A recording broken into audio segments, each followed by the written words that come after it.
ഒരു ചെറിയ ഡബ്ലിൻ വിശേഷമായാലോ? സാബുജിയുടെ മൂത്ത പെങ്ങളുടെ മകൾ പവിയുടെയും റൂബിയുടെയും വീട്ടിലാണ് ഞങ്ങൾ ചെന്ന അന്ന് റൂബി ഡ്യൂട്ടിയിലായിരുന്നുകൊണ്ട് അടുത്തുള്ള പാർക്കിൽ ഞങ്ങളെല്ലാവരും കൂടെ പോയതാണ്. സ്വാനും ഡക്കും കുഞ്ഞിപ്പെണ്ണിൻ്റെ കളിയൊക്കെ കണ്ട് ഞങ്ങൾ തിരിച്ചു പോന്നു. തിരിച്ചെത്തിയപ്പോഴേക്കും റൂബി ജോലിയൊക്കെ കഴിഞ്ഞു വന്നു. റൂബിയുടെ വക അടിപൊളി ചിക്കൻ ബിരിയാണിയും സാബുജിയുടെ ബർത്ത്ഡേ സെലിബ്രേഷനും ഒക്കെ കഴിഞ്ഞ് കിടന്നുറങ്ങി. രാവിലെ തന്നെ ഞങ്ങൾ 2 വണ്ടിയിലായിട്ട് തിരിച്ചു വിക്ലോ മൗണ്ടൻ കാണാൻ വേണ്ടി. വിക്ലോ കൗണ്ടിയിൽ സ്ഥിതി ചെയ്യുന്ന ഈ മൗണ്ടൻ അയർലൻഡിലെ ഏറ്റവും വലിയ മൗണ്ടനാണ്.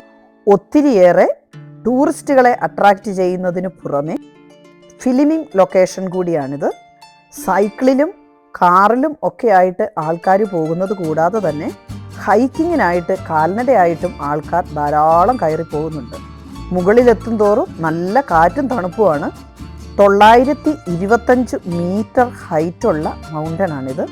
മൗണ്ടൻ്റെ മുകളിലുള്ള തടാകങ്ങൾ ബ്രത്ത് ടേക്കിംഗ് എന്ന് മാത്രമല്ല വളരെയധികം ചരിത്ര പ്രാധാന്യം ഉള്ളതുമാണ്. ഇവിടുത്തെ ഏറ്റവും പേര് കേട്ട ഒരു തടാകം കാണാൻ വേണ്ടിയാണ് നമ്മളിപ്പോൾ പോകുന്നത്.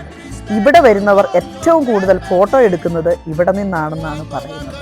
മുകളിൽ നിന്ന് നോക്കിയാൽ ഗിന്നസ് ബിയർ പോലെ കറുത്ത കളറിലായിരിക്കും ഉള്ളത്. ഇത് ഗിന്നസ് കുടുംബത്തിൻ്റെ സ്വകാര്യ സ്വത്തുകൂടിയാണ്. അതുകൊണ്ട് സഞ്ചാരികൾക്ക് ഇവിടെ നിന്ന് ഇത് കാണാനും ഫോട്ടോ എടുക്കാനുമേ പറ്റൂ, താഴേക്ക് പോകാൻ പറ്റത്തില്ല. ഇനിയും അപ്പർ ലേക്ക്, ലോവർ ലേക്ക് എന്നൊക്കെ പറഞ്ഞ് ലേക്കുകൾ ധാരാളം വേറെയും ഉണ്ട്. നമ്മൾ കമ്പ്യൂട്ടർ സ്ക്രീൻ സേവറായിട്ടും പോസ്റ്റ് കാർഡിലും ഒക്കെ കണ്ടിട്ടുള്ള ഈ മൗണ്ടനും അതിൻ്റെ തടാകവും ഒക്കെ നേരിട്ട് കണ്ടപ്പോൾ അതീവ സന്തോഷം. ഒരു ഫ്യൂ വീക്സും കൂടെ കഴിഞ്ഞിട്ടുണ്ടെങ്കിൽ മൗണ്ടൻ കാണാൻ ഇതുപോലെ ഇരിക്കും, ഹെദറിൻ്റെ പൂക്കളാൽ വർണ്ണാഭമായി. ഞാൻ സാബുജിയോട് പറയായിരുന്നു, ഈ സമയത്ത് വന്നത് നന്നായി, പൂക്കളുടെ സമയമായിരുന്നെ ഞാൻ തിരിച്ചു വരില്ലായിരുന്നു. അവിടെ നിന്നും ഇറങ്ങി ഞങ്ങൾ വന്നത് അവിടെ അടുത്തുള്ള ഒരു പബ്ബിൽ ഭക്ഷണം കഴിക്കാൻ വേണ്ടി. മിന്നുവിനാണേൽ സന്തോഷം സഹിക്കാൻ മേല. സാവുച്ചനെയും പ്രണവ് ചേട്ടായിനെയാണ് അവൾക്ക് ഏറ്റവും ഇഷ്ടപ്പെട്ടത്. കുട്ടിക്കുറുമ്പിയുടെ ഓരോ ആക്ഷൻസ് നോക്കിക്കോണം, അവള് സാവുച്ചനെ പിടിച്ച് കടിച്ച് തിന്നുവാന്നാണ് പറയുന്നത്.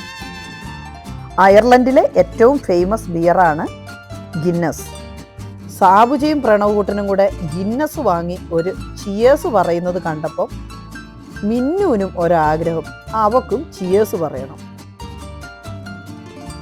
അങ്ങനെ ഒരു ഗ്ലാസ്സിൽ വെള്ളമൊക്കെ എടുത്ത് 2 പേർക്കും ചിയേഴ്സ് പറഞ്ഞു മിന്നൂസും. ഭക്ഷണമൊക്കെ കഴിച്ച് അവിടെ നിന്നും റോബി ഞങ്ങളെ ലീമറിക്കിൽ കൊണ്ടുവിട്ടു. നമ്മുടെ ഫ്രണ്ട്സ് സിന്ധുവിൻ്റെയും രാജേഷിൻ്റെയും വീട്ടിലേക്ക്. നാളെ അവിടുത്തെ വിശേഷങ്ങൾ.